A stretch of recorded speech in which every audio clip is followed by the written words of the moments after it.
दोस्तों, अमूमन देखने को मिलता है कि क्रिमिनल क्राइम करके भागता है या अपनी पहचान बदल कर रहता है। मगर आज हम आपको एक ऐसे केस के बारे में बताते हैं जहां क्रिमिनल तो खुलेआम घूम रहा था, मगर पुलिस वालों को महीनों तक अपनी पहचान बदलकर अपराधी और गैंगस्टर बनकर घूमना पड़ा था। और ये हुआ था न्यूजीलैंड में वर्षों पुराने पाकीज़ा जुवेरिये डबल मर्डर केस को सॉल्व करने के लिए। इस केस का आरोपी था कमल ज्ञानेंद्र रेड्डी। तो आखिर इस केस की पूरी कहानी क्या है? पाकीज़ा कौन थी? इसकी मुलाकात कमल रेड्डी से कैसे हुई? पाकीज़ा की हत्या कब और कैसे हुई? चलिए जानते हैं सब कुछ डिटेल से इस वीडियो में। जिस तरीके से न्यूजीलैंड की पुलिस ने इस केस को सॉल्व किया था, वो अपने आप में काबिले तारीफ था। वो कैसे, जानेंगे आगे। मगर पहले क्राइम की कहानी चैनल को सब्सक्राइब कर बेल आइकन दबा दीजिए। दोस्तों, अब तक तो आप समझ गए होंगे कि हम जिस केस की बात करने जा रहे हैं उसका संबंध न्यूजीलैंड से है। इस कहानी के अहम किरदारों की बात करें तो सबसे पहला अहम किरदार है पाकीज़ा यूसुफ का। पाकीज़ा यूसुफ वैसे तो न्यूजीलैंड की नागरिक थी, मगर पाकीज़ा की जड़ें भारत से जुड़ी हुई थीं। अंग्रेजों के ज़माने में पाकीज़ा के परिवार वाले पहले फिजी चले गए थे और फिर वहां से न्यूजीलैंड जाकर बस गए थे। न्यूजीलैंड में ही रहने वाले एक युवक से पाकीज़ा की शादी हो जाती है। शादी के बाद पाकीज़ा एक बिटिया को भी जन्म देती हैं। बेटी का नाम जुबेरिया कलीम रखा जाता है। इस कहानी का दूसरा अहम किरदार है कमल ज्ञानेंद्र रेड्डी। पाकीज़ा के परिवार वालों की तरह ही कमल रेड्डी के भी दादा मूल रूप से भारत के ही रहने वाले थे, मगर ये भी फिजी चले गए थे। वैसे तो कमल रेड्डी के पास फिजी देश की नागरिकता थी, मगर वो काम की तलाश में 2004 में न्यूजीलैंड चला आता है। यहीं रहते हुए एक मैकेनिक के तौर पर वो काम करना शुरू करता है और फिर खुद का कारोबार शुरू कर लेता है। इन सब के बीच वो न्यूजीलैंड की नागरिकता के लिए भी आवेदन करता है।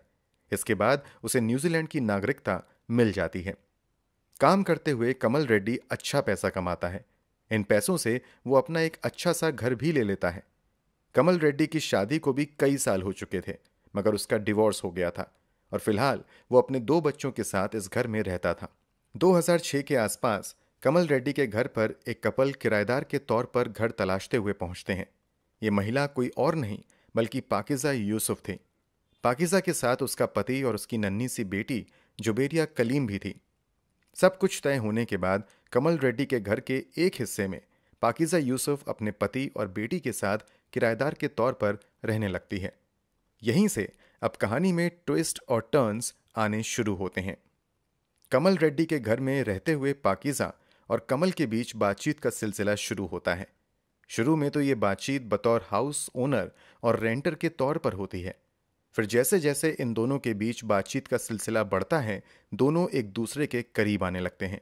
पाकीज़ा और कमल रेड्डी के बीच बढ़ती नज़दीकियों का एहसास पाकीज़ा के पति को भी होने लगता है और इस कारण इन दोनों के बीच लड़ाइयों का सिलसिला भी शुरू हो जाता है। हालात यहां तक बिगड़ जाते हैं कि अब कमल रेड्डी भी पाकीज़ा के पति से लड़ाइयां करने लगता है।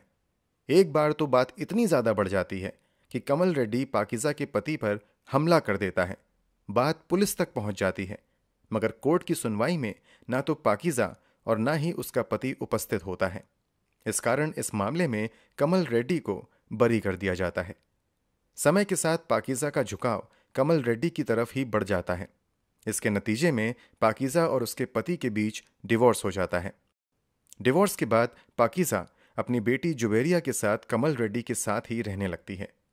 शुरू में तो सब कुछ काफी अच्छा लगता है, मगर समय के साथ अब कमल रेड्डी भी अपने असली रंग में वापस आने लगता है।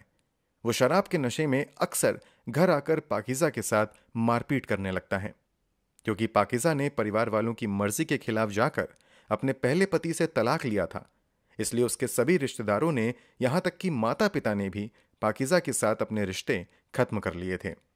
इसलिए सभी मारपीट सहते हुए भी वो कुछ भी नहीं कर पाती है और कमल के साथ एक टॉक्सिक रिलेशनशिप में रहती है। दोनों ने शादी नहीं की थी।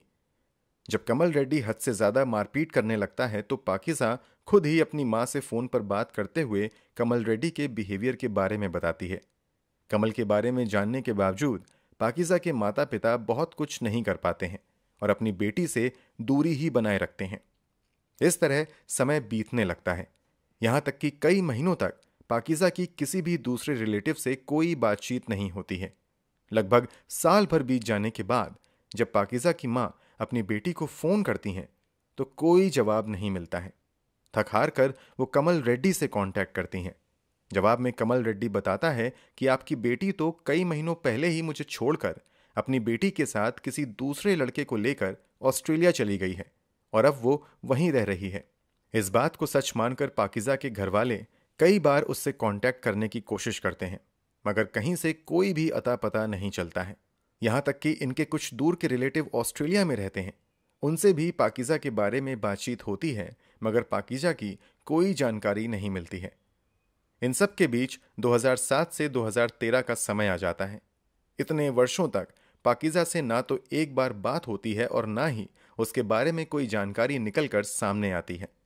तब पाकीज़ा की मां पुलिस के पास जाती हैं और पाकीज़ा से जुड़ी जानकारी पुलिस को देते हुए एक मिसिंग रिपोर्ट फाइल करती हैं। पाकीज़ा और उसकी बेटी के गायब होने के पीछे कमल रेड्डी का हाथ होने का शक जताती हैं। शिकायत दर्ज करने के बाद पुलिस वाले मामले की तहकीकात शुरू करते हैं, मगर पुलिस वालों को भी कमल रेड्डी यही कहानी बताता है कि वो कुछ ही महीनों तक उसके साथ रही, फिर उसका झुकाव किसी दूसरे लड़के की तरफ हो गया और उसी के साथ वो ऑस्ट्रेलिया चली गई। कमल रेड्डी ने बहुत ही आसानी से पुलिस वालों को अपनी कहानी बता दी थी, मगर पुलिस वाले कमल रेड्डी के इन बयानों पर यकीन नहीं करते हैं और पर्दे के पीछे से एक जांच शुरू करते हैं। मगर कई महीनों तक पुलिस वालों को कहीं से कोई भी क्लू नहीं मिलता है। फिर भी पुलिस वाले हार नहीं मानते हैं और अपनी जांच चुपचाप जारी रखते हैं। इन जांचों में एक बात तो सामने आती है कि एक तरफ कमल रेड्डी दावा कर रहा था कि पाकीज़ा ऑस्ट्रेलिया चली गई है, जबकि पाकीज़ा के बैंक अकाउंट से अभी भी न्यूजीलैंड में पैसों का लेन देन हो रहा था। तो आखिर ये कौन कर रहा था? थोड़ी ही इन्वेस्टिगेशन के बाद पता लग जाता है कि ये लेन देन कोई और नहीं बल्कि कमल रेड्डी खुद कर रहा है। अब पुलिस वालों को लगने लगता है कि कमल रेड्डी के पास कुछ तो ऐसा है जो इन लोगों से छुपाया जा रहा है, और अब इसी बात का पता लगाने के लिए पुलिस वाले एक अपना सीक्रेट मिशन लॉन्च करते हैं जिसका नाम था mister big. Mission mister big की आड़ में पुलिस वाले अपना एक अंडरकवर ऑपरेशन चलाते हैं। इस अंडरकवर ऑपरेशन के तहत कुछ पुलिस वालों को लोकल गुंडों का रूप दिया जाता है और फिर ये पुलिस वाले लोकल लेवल पर ही अपनी एक गैंग बनाते हैं। धीरे धीरे इस गैंग के कुछ मेंबर कमल रेड्डी के आसपास घूमने और फिर बड़ी ही सावधानी के साथ उससे जान पहचान बढ़ाना शुरू करते हैं। बातचीत के दौरान एक दिन एक पुलिस वाला कमल रेड्डी से गैंग में शामिल होने के लिए कहता है। बदले में उसे मोटा पैसा ऑफर किया जाता है। पहले तो कमल रेड्डी इस गैंग के लिए काम करने से मना कर देता है, मगर बड़ा ऑफर मिलने पर वो रेडी हो जाता है। बदले में पुलिस वाले उसे एक दिन एक व्यक्ति से लूटपाट करने के लिए कहते हैं। प्लान के मुताबिक एक पुलिस वाले को ही आम नागरिक के तौर पर टारगेटेड लोकेशन पर भेजा जाता है। गैंग मेंबर के आदेश पर कमल रेड्डी उस व्यक्ति को लूट लेता है। बदले में कमल रेड्डी को गैंग की तरफ से काफी पैसे दिए जाते हैं। इस तरीके से पुलिस वाले कई फर्जी क्राइम्स कमल रेड्डी से करवाते हैं। बदले में उसे काफी मोटा पैसा देते हैं। कुछ महीनों तक ये सब चलता रहता है और फिर एक दिन गैंग मेंबर कमल रेड्डी से कहते हैं कि हमारे बॉस तुम्हारे काम से बहुत ज्यादा खुश हैं और अब वो एक बहुत बड़े मिशन पर तुम्हें भेजना चाहते हैं, मगर उस मिशन पर भेजने से पहले वो तुमसे एक बार मिलना चाहते हैं। इस काम में बहुत ज्यादा पैसा मिलने वाला है। कमल पुलिस वालों की इस चाल में फंस जाता है और वो गैंग के बॉस से मिलने के लिए रेडी हो जाता है। इस मीटिंग में कमल रेड्डी को अगला टारगेट समझा दिया जाता है, मगर यहां पर गैंग का बॉस उससे कहता है कि इस बार हम बड़े मिशन पर काम कर रहे हैं, इसलिए मुझे तुम्हारे बारे में पूरी जानकारी चाहिए और मुझे यह भी जानना है कि पहले तुमने कौन कौन से क्राइम किए हैं। गैंगस्टर और लुटेरों के भेष में छिपे पुलिस वाले कमल रेड्डी को यकीन दिलाते हैं कि तुम्हारे सभी अपराधों के बारे में जान लेने के बाद हमें आगे फैसला करने में मदद मिलेगी। अगर कोई समस्या होती है तो हम तुम्हें बचाने में भी अपनी पावर का इस्तेमाल करेंगे। अपनी काबिलियत साबित करने के लिए अब कमल रेड्डी बॉस के सामने अपने एक एक लूटपाट और कांड के बारे में बताना शुरू करता है। बताते हुए वो ये भी बताता है कि 2006 से 7 के आसपास उसने एक महिला और उसकी बच्ची की भी हत्या कर दी थी।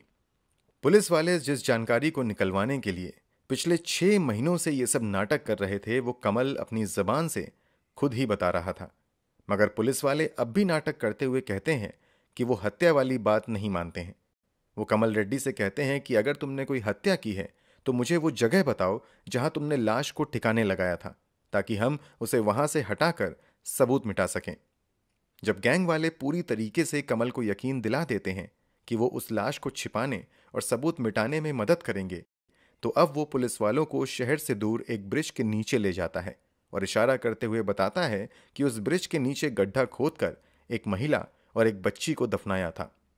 गैंग मेंबर के बॉस के रूप में मौजूद पुलिस वाले कमल रेड्डी की सारी बातें एक हिडन कैमरा से रिकॉर्ड भी कर लेते हैं। फिर कमल रेड्डी के बताए गए जगह पर खुदाई करके देखा जाता है तो वास्तव में वहां से 2 कंकाल बरामद कर लिए जाते हैं। नर कंकाल बरामद होते ही पुलिस वाले अपने असली रूप में आ जाते हैं और कमल रेड्डी को हिरासत में ले लेते हैं। दूसरी तरफ कंकाल को जांच के लिए भेज दिया जाता है।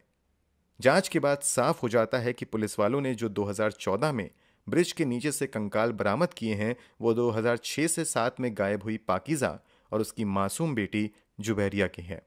ऑफिशियली 19 अक्टूबर 2014 को कमल रेड्डी को हिरासत में ले लिया जाता है और उससे पूछताछ का सिलसिला शुरू होता है। पुलिस की पूछताछ में पहले कमल रेड्डी पाकीज़ा और उसकी बेटी की हत्या से इनकार करता है। वो बताता है कि असल में ये हत्या पाकीज़ा के दूसरे बॉयफ्रेंड स्मिथ नाम के व्यक्ति ने की है। स्मिथ के कहने पर ही उसने दोनों की लाश को ठिकाने लगाने में उसकी मदद की थी, मगर पुलिस जांच में कमल रेड्डी का यह दावा झूठा साबित होता है। आगे पुलिस कई और एविडेंस और दूसरे अहम सबूत जुटाकर यह साबित करने में सफल हो जाती है कि पाकीज़ा और उसकी बेटी की हत्या किसी और ने नहीं बल्कि कमल रेड्डी ने ही की है। आगे की जांच में यह भी सामने आता है कि ब्रिज के नीचे दोनों की लाश छुपाने का आइडिया कमल रेड्डी को किसी और ने नहीं बल्कि उसके चाचा बाल नायडू ने दिया था। कमल रेड्डी के इस खुलासे के आधार पर बाल नायडू को भी गिरफ्तार कर लिया जाता है। आगे ऑकलैंड की हाई कोर्ट में 25 अप्रैल 2016 से इस मामले की सुनवाई शुरू होती है। अगले कई दिनों की लगातार सुनवाई के बाद 12 मई 2016 को इस केस की आखिरी सुनवाई होती है और अदालत द्वारा कमल रेड्डी को 24 साल की पाकीज़ा और 3 साल की उसकी बेटी जुबैरिया कलीम की हत्या का दोषी करार दे दिया जाता है। कोर्ट में साबित हो जाता है कि कमल रेड्डी ने आयरन की इलेक्ट्रिक वायर से पाकीज़ा का गला घोटा था, जबकि उसकी 3 साल की मासूम बच्ची को तकिए से मुंह दबाकर मारा था। और ये सब कुछ कमल रेड्डी ने पाकीज़ा से पीछा छुड़ाने के लिए किया था, क्योंकि उसकी जिंदगी में कोई और लड़की आ गई थी। फाइनली 21 जून 2016 को 2 हत्या करने के कारण कमल रेड्डी को अदालत द्वारा 21 साल की कैद की सजा सुनाई जाती है। इसके अलावा यह भी साफ कर दिया जाता है कि 2036 से पहले कमल रेड्डी को पेरोल भी नहीं दी जाएगी। सजा के ऐलान के बाद कमल रेड्डी को जेल भेज दिया जाता है। आगे वो 2019 और 2020 में अदालत के फैसले को चुनौती देता है, मगर आगे की सभी सुनवाई में वो खुद को बेगुनाह साबित नहीं कर पाता है। कमल रेड्डी की मौजूदा स्थिति की बात करें तो वो आज भी जेल में बंद अपने किए की सजा काट रहा है। दूसरी तरफ पाकीज़ा और मासूम बच्ची की लाश को ठिकाने लगाने में कमल रेड्डी की मदद करने वाले उसके चाचा बाल नायडू को भी 12 महीनों की सजा सुनाई जाती है। वो अपनी सजा काट कर जेल से आज़ाद हो चुके हैं।